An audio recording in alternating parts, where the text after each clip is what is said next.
Esta imagen se ve con lo que en el mundo occidental llamamos la pseudoestereoscopía, pseudo-falso-estereoscopía tercera dimensión. Entonces, acá nuevamente tenemos el personaje central llamado Viracocha. Miren ustedes, ahí hemos hecho los cortes, luego lo van a ver dónde está hecho los cortes. El pliegue, miren, lo que se ve acá no se va a ver igual al invertir imagen, se ha transformado. Acá tenemos, bueno, nuevamente los ojos, la nariz y los bigotes. ¿Qué quiere decir desde el punto de vista occidental? Que el alto relieve se convierte en bajo relieve y el bajo en alto cuando se invierte la imagen. Es un efecto de tercera dimensión, como ustedes están viendo. Entonces, lo que ven acá no es la misma imagen que, por ejemplo, yo tengo mi lapicero acá y yo lo invierto, ven ustedes el lapicero invertido. En este caso no. Lo que es el alto relieve se convierte en bajo relieve y el bajo relieve en alto. Ahí empezó la, digamos, la investigación. Y de sabes, ingeniero agrícola, bueno, yo dije, es algo real, es una casualidad, porque también en los cursos de lo que es la arquitectura y en los cursos también de geointerpretación, o sea, ahora es satelital, pero antes se usaban los mapas aéreos para hacer los planos. Entonces allí en los mapas aéreos, nosotros a partir de ello convertíamos en los planos. Y ahí se nos indicaba, si la imagen está invertida, tengan cuidado porque se está produciendo esto que llamamos pseudoestereoscopía y no es igual. Entonces, en ese sentido, ya quien les habla tenía una idea de lo que era este fenómeno de la pseudoestereoscopía. Es probable que eso me ayudó para considerar que esto era una cuestión evidente, no era una casualidad. Obviamente esto me demandó 15 años de investigación y fuimos encontrando algunos elementos que iban reforzando justamente lo que querían indicar en este lenguaje visual nuestros ancestros. Nuevamente tenemos ahí el corte, el pliegue, viene la inversión de la imagen y como ustedes ven es un rostro con ojos felinos. Entonces, aquí el felino es un indicador de las culturas andinas, es una deidad importantísima. Eso es uno. 2 es el pliegue y 3 es las imágenes invertidas. Por ahí vamos a empezar la explicación. Ahora sí podemos pasar.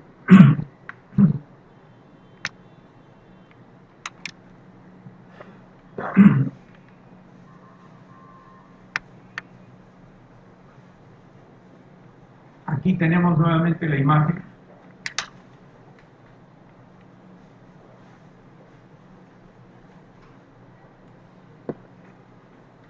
Puerta del Sol, Machu Picchu. Seguimos, por favor.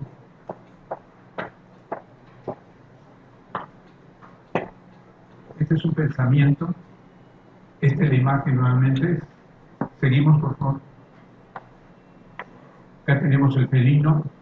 Julio Cetello, dentro de su libro Viracocha, plantea ya la presencia del felino como una deidad importante. Y acá tenemos un pensamiento.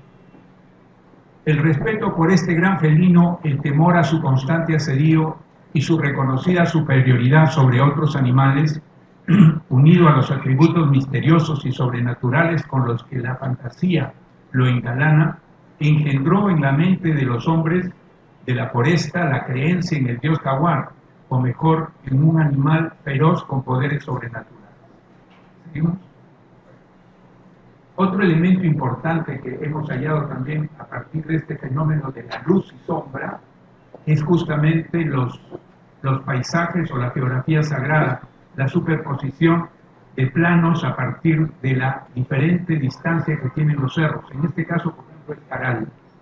Las pirámides de Caral es probable que estén también haciendo una especie de imágenes de tercera dimensión hacia los cerros.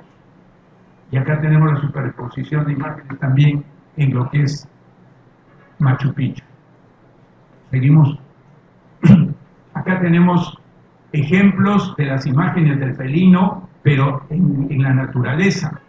Esto es en Pucará, un felino echado. Esto es la misma imagen, pero ya más cercana, donde vemos la cabeza del felino, el cuerpo, y acá tiene las garras, y acá como que está agarrando una cabeza humana. Aquí tenemos la imagen de un felino de Pituciray en Cusco, que se forma el 2 de octubre. O sea, la sombra se coloca ahí, y esto tiene que ver también con lo que es una crónica de Guamán Poma de Ayala. Acá tenemos también una imagen de un felino en la Isla del Sol, en el lago Titicaca. ¿Seguimos? Otros felinos en diferentes culturas, ¿no? Esta es una muestra, hay una infinidad de representaciones del felino en el mundo andino. ¿Seguimos? Acá tenemos otras representaciones de rostros humanos. Aquí tenemos cerca a Tiahuanaco hay una cantera en un volcán que se llama el volcán Capilla, y acá tenemos un rostro que al poner en 90 grados podemos ver el perfil del rostro, y esto es a través de una ventana. Es probable que lo hayan hecho a propósito. Acá tenemos Machu Picchu, que también, ya ustedes habrán visto, es un rostro a la hora de colocarlo en 90 grados. Y acá tenemos el Viracocha de Ollantaytambo en el Cusco. Seguimos, por favor. Acá tenemos el efecto espejo, el espejo natural, ¿no es cierto? Este es el fenómeno que nuestros ancestros han utilizado para desarrollar después ya sus imágenes. Entonces vamos a ver representaciones invertidas, el pliegue-despliegue de la dualidad como una explicación a lo que hemos hallado, que no es una novedad, ya ellos lo habían practicado. Seguimos, por favor. Acá tenemos imágenes invertidas, por ejemplo, ven, acá hay una cerámica con el rostro invertido, acá un vaso con el rostro invertido, acá tenemos un felino invertido en lo que es el Chachapuma de Pucará. Aquí está el felino invertido. O sea, la inversión de imágenes lo utilizamos. ¿Seguimos? Acá tenemos ejemplos de pliegue. Acá tenemos una figura de Chavín de Huántar, una sucesión de felinos aquí, otra por este lado. Al hacer el corte encontramos ya la configuración de un rostro felino. En este caso es la evidencia en la Puerta del Sol. Se hace un corte y luego tenemos una configuración de una figura con cuerpo de felino, con cara de felino, alas, y acá tenemos un corte de lo que podría ser la continuación del cuerpo de la serpiente. ¿Continuamos? Acá tenemos lo que es la dualidad. La dualidad también es una configuración que está en diferentes lugares de las representaciones arquitectónicas, artesanales, etcétera, ¿no? En el mundo andino. Acá tenemos un cubo, ¿no? Donde un lado es un medio rostro, el otro lado un medio rostro. Acá dos felinos, que es la dualidad simple, y acá tenemos el anticéfalo que le llamó Poznansky en Tiahuanaco, ¿no? Es la inversión de la imagen en el efecto espejo. ¿Seguimos? Acá tenemos otras ilustraciones de las diferentes dualidades. Hemos hecho una clasificación de diferentes dualidades. En este caso son las dualidades invertidas, las dualidades simples, las dualidades que se van a desplazar en forma opuesta, y acá tenemos, por ejemplo, lo que hemos visto anteriormente, dos personajes de perfil que unidos, miren, acá hacemos un esfuerzo, tenemos un rostro frontal. ¿Seguimos? Aquí tenemos una estela que es muy poco conocida, es de la cultura pucará, se encuentra en la iglesia de Arapa, a orillas del lago Titicaca, y lamentablemente se encuentra rota en 3 partes. Una de ellas se encuentra en el Museo de Tiahuanaco y 2 de ellas están en la iglesia. Pero si las unimos, vamos a encontrar que a un lado hay 5 paños, en la parte opuesta hay 5 también, pero están invertidos. Lo que estaba acá en la parte inferior ahora va a estar aquí. Se ha invertido la imagen y ese es otro efecto de la dualidad. Si nosotros cogemos esta imagen, que la tenemos acá en tercera dimensión, esta está en 2 dimensiones, como ustedes comprenden, en un solo plano. Aquí ya tenemos la profundidad y por lo tanto está en tercera dimensión, y el efecto de luz y sombra nos va a dar ya la configuración de un rostro felino, con cara, digamos, de chacana, con ojos de chacana, y recién podemos verlo cuando la iluminación es vertical. O sea, la iluminación vertical, como ustedes comprenderán, saca el alto relieve y oculta el bajo relieve. Pero si la iluminación está frontal, ilumina ambas y no se ve ese contraste. Y esa es una de las cuestiones, ¿no?, que utilizaban para hacer sus representaciones en el mundo andino. Continuamos. Aquí tenemos un ejemplo de lo que es el fundamento de la inversión de imágenes y las lecturas. Acá tenemos la estela Chavín de Huántar. Es un personaje que también se le llama el Señor de los Báculos, y cuando invertimos la imagen encontramos que existen también configuraciones que nos indican que la lectura se hacía cuando el personaje estaba parado y cuando se invierte la imagen. Aquí tenemos un personaje adulto y acá tenemos un personaje infantil. Entonces esto nos quiere indicar también lo que se le llama el kuti, la vuelta atrás, una nueva era, una nueva época, etc. Aquí hemos tomado también, por ejemplo, esta imagen que corresponde a esta dentro de la estela y acá otra cuando está invertida. Entonces se puede ver en ambos casos imágenes que son reales pero con doble lectura. ¿Seguimos? Aquí miren un fenómeno interesante. Estamos en los tejidos de Paracas. Acá tenemos un personaje que está parado. Acá tienen su rostro, que es una configuración humana. Aquí tiene 2 pescados, ¿ven? Pero si invertimos la imagen, aquí ya no vemos esto invertido, sino que acá ya tenemos la configuración de un gran rostro felino con una boca también grande, ¿no? Y que no es lo mismo que acá. Ha habido una,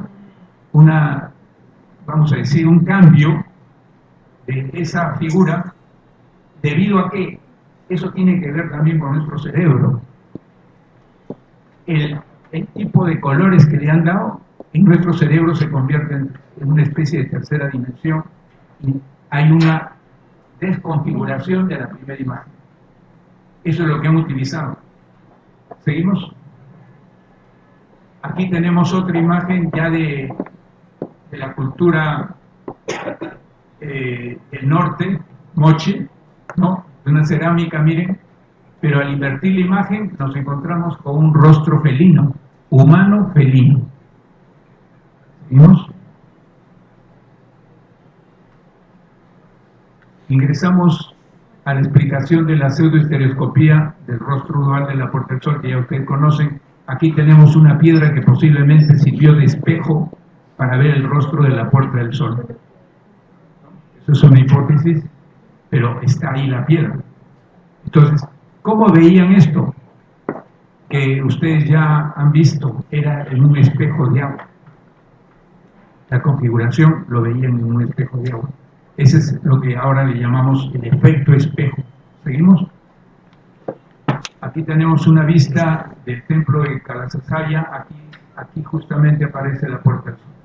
¿Seguimos? Otras 3 vistas de lo que es esta cultura de Tiahuanaco. Continuamos. Aquí nos encontramos ya con la parte principal de la portada del sol. Miren, tiene un efecto en tercera dimensión y aquí, obviamente con el tiempo y el descuido también, se ha volado la nariz, ¿no? Que hay varios planos. Eso también es interesante, porque después vamos a ver que las sombras también nos van a indicar un día especial, el 21 de junio, que es el solsticio de invierno. ¿Seguimos? Y aquí está, miren, cuando es el equinoccio, el sol está arriba y se forma una configuración de sombra similar, aquí está, esta, similar a lo que es el Tumi. Entonces, no sería raro que esta configuración la llevaron los Wari al norte, ¿no? ¿Por qué? Porque el Tumi, según el lenguaje aymara, es un cuchillo y es aymara. Entonces, obviamente esto requiere más investigación, pero esto ya es un indicador. ¿Seguimos? Aquí tenemos el efecto pseudoestereoscópico. Miren, el cráter de un volcán cuando esté en posición normal es cóncavo, pero si se invierte la imagen se va a volver convexo. Aquí tenemos un rostro que al invertir la imagen, lo que era alto relieve se convierte en bajo relieve. Ese es un ejemplo de la pseudoestereoscopía. Es un efecto que en el mundo occidental no lo manejamos. Nosotros estamos acostumbrados a ver las imágenes paradas, no invertidas.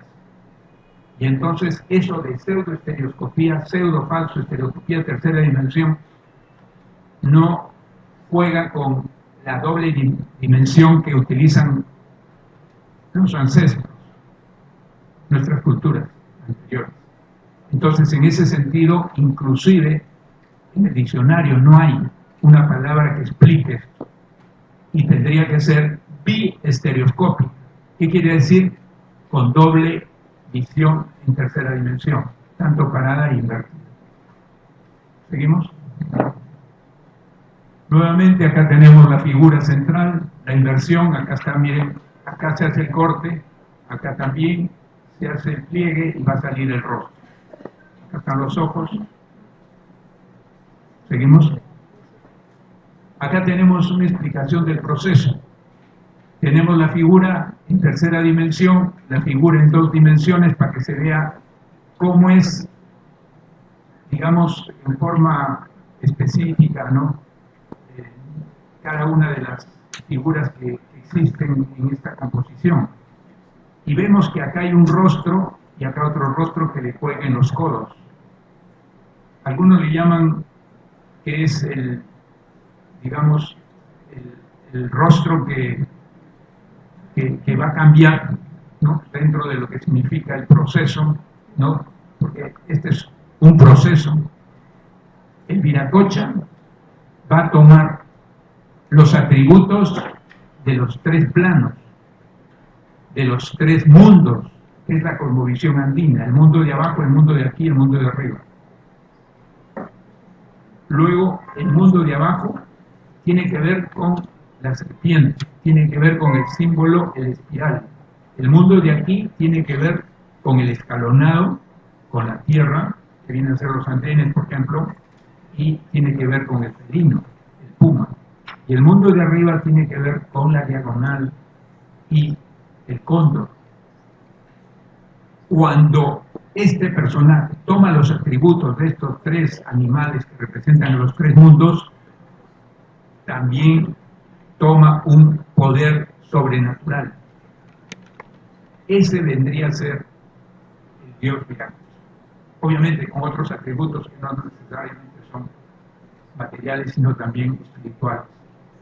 Entonces, miren, acá tenemos estos rostros, justamente en la mitad de estos rostros es donde se hace el corte. Y luego se hace el pliegue, y qué cosa nos va a resultar este rostro. Entonces, como hemos visto anteriormente, tenemos la figura,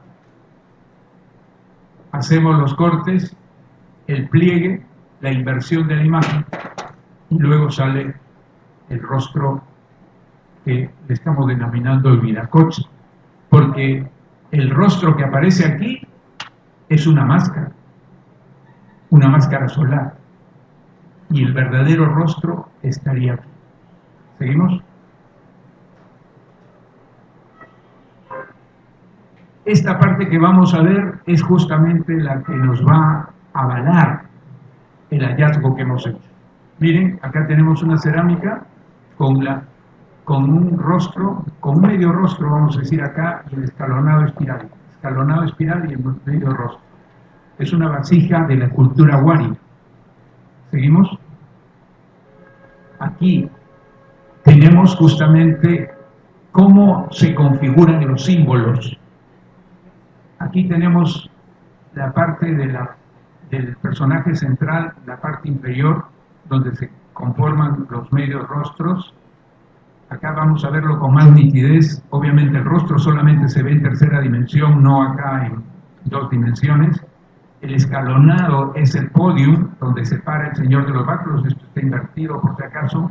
El espiral viene a ser esta figura, ¿no?, de cuerpo de serpiente y cabeza de felino, pero es como un germen. Está en un depósito, se supone, de agua, ¿no? Entonces, a partir de esta figura y esta explicación que hemos hecho, tenemos el ojo lagrimón, el escalonado espiral y la diagonal. Aquí tenemos. ¿Y dónde encontramos esto? ¿Seguimos? Aquí está. Tejidos wari diagonal. Miren ustedes, ojo lagrimón, escalonado espiral, diagonal. Y no lo han hecho, digamos, en forma simétrica. Han cambiado la ubicación un poco para distorsionar la imagen y como para ocultarla.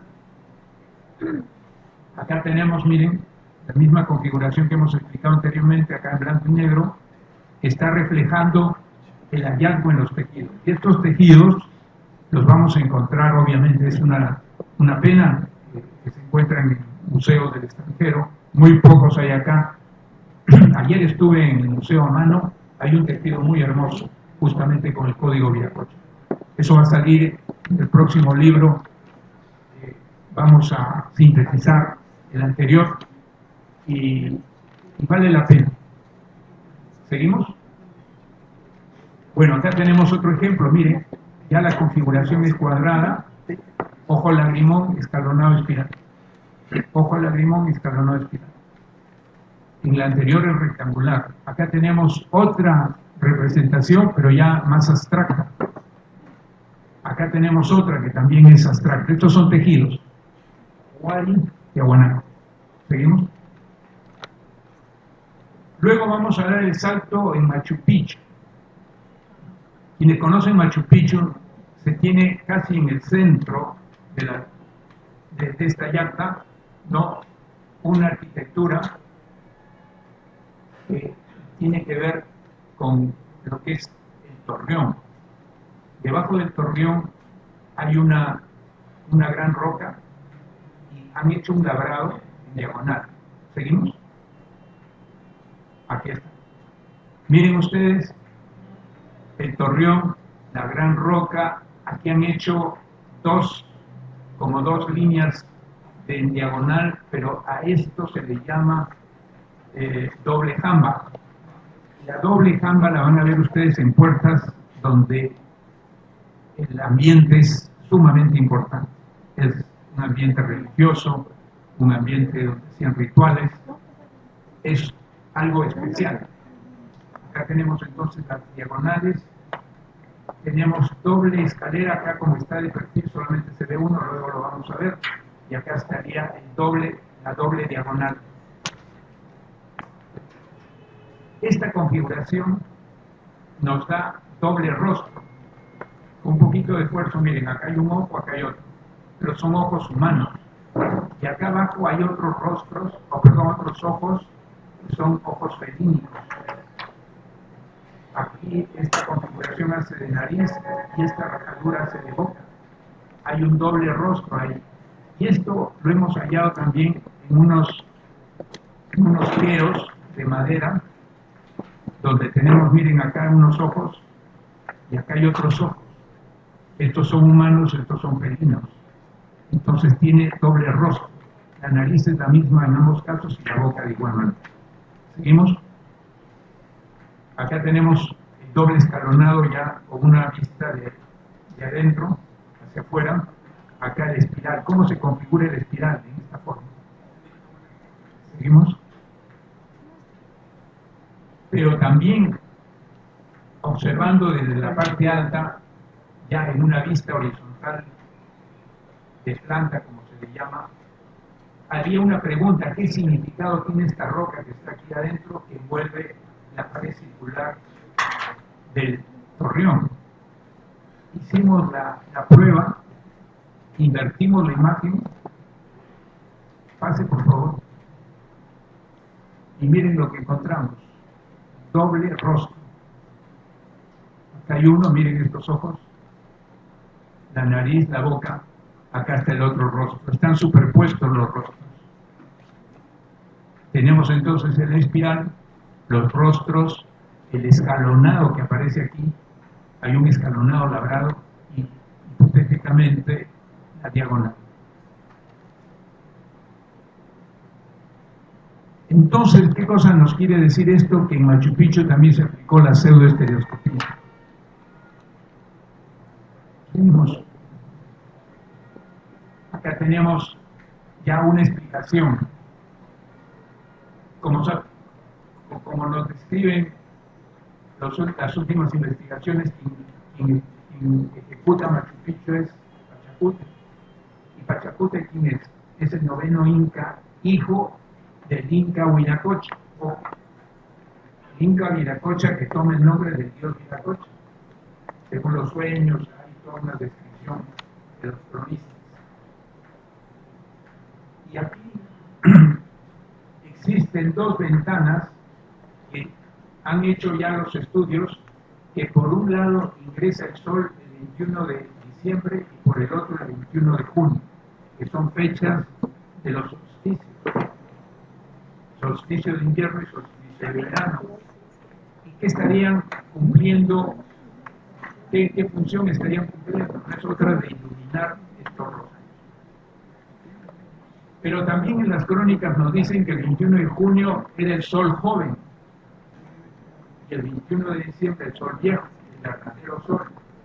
Y el verdadero sol estaba indicado que era el dios Viracocha. Y el sol joven, hijo del sol, era el Inca, en este caso Pachacútec. Entonces, ya nos está dando algunas indicaciones. Seguimos, por favor. Acá tenemos las dos ventanas del lado exterior. Acá tenemos la configuración de cómo se mueve el sol desde los solsticios de invierno al solsticio de verano. Acá tenemos los dos soles, miren, el sol viejo, el sol joven, que está dentro de las crónicas de Guamán Poo. Pero, ¿qué significado era este?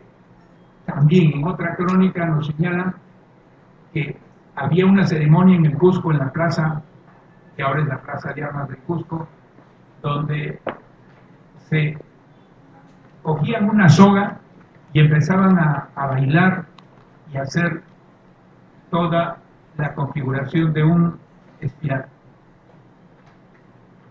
Era una ceremonia importante.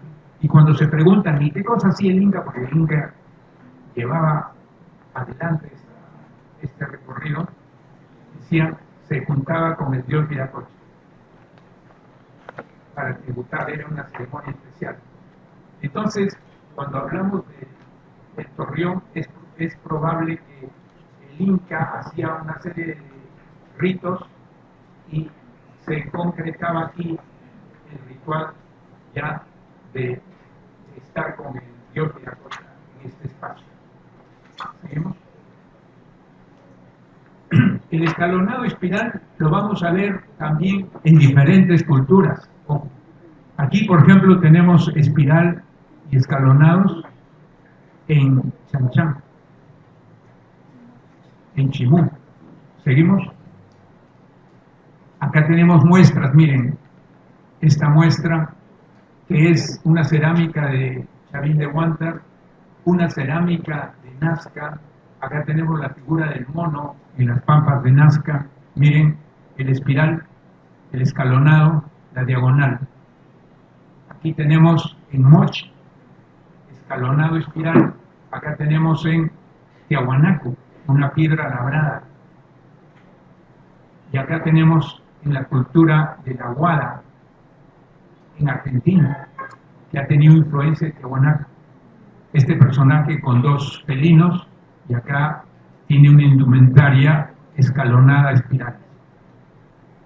Entonces, se podría sintetizar la ideología inca, el pensamiento inca en el escalonado espiral. Ahora, el escalonado, como les dije, tiene que ver con lo que es la tierra, vinculada con los andenes. Y si ustedes ven, en muchos lugares los andenes están muy bien hechos. Las escaleras no necesariamente eran simplemente para ser utilitarias, sino que tenían también una connotación importante, religiosa. Y por eso vemos en Chavín las escaleras hasta de dos colores, muy bien ejecutadas, muy bien labradas. Nos vamos a Tiahuanaco de igual manera, nos vamos a otras culturas incas de igual manera, y en algunos casos son 7 escalones en lugares especiales. ¿Seguimos? Acá tenemos el código de Viracocha en diferentes culturas, desde Chavín hasta los incas. ¿Seguimos? ¿Por qué Pachacute construye Machu Picchu? El planteamiento es que servía como un centro importante religioso, obviamente dedicado también al triunfo frente a los chancas, ¿no? ¿Seguimos? Acá tenemos un pensamiento de Blas Valera que nos señala: más torpe estamos nosotros en entender la manera de los libros de ellos que no de ellos en entender los nuestros. ¿Qué quiere decir? Que ellos ya habían visto que algunas explicaciones no las entendían, y es probable que tenga que ver con esta explicación que acabo de leer como un ejemplo. ¿Sí? Obviamente que los símbolos del código Viracocha no es simplemente una configuración geométrica, digamos, arquitectónica, sino que hay los significados de cada uno de los símbolos. ¿Seguimos? Enseñanza. Seguimos, por favor. Miren el reto que tenemos. En el mundo moderno partimos de un diseño y luego ejecutamos. Eso es el tema de los ingenieros, de los arquitectos. Aquí tenemos un reto. Tenemos la construcción. La ingeniería y la arquitectura tendrá que aportar también para definir qué cosa fue. Aquí tenemos los 3 mundos que habíamos señalado en Machu Picchu: el mundo de abajo, el mundo de aquí y el mundo de arriba. Tenemos el templo del cóndor, no nos olvidemos. Acá la ala está aproximadamente en ángulo de 45 grados, que viene a ser la diagonal. Seguimos, por favor. Viendo de qué lugar salimos y dónde nos encontramos, comparando lo que fuimos y lo que somos, puede calcularse a dónde llegaremos mañana. Luis González. Muchas gracias.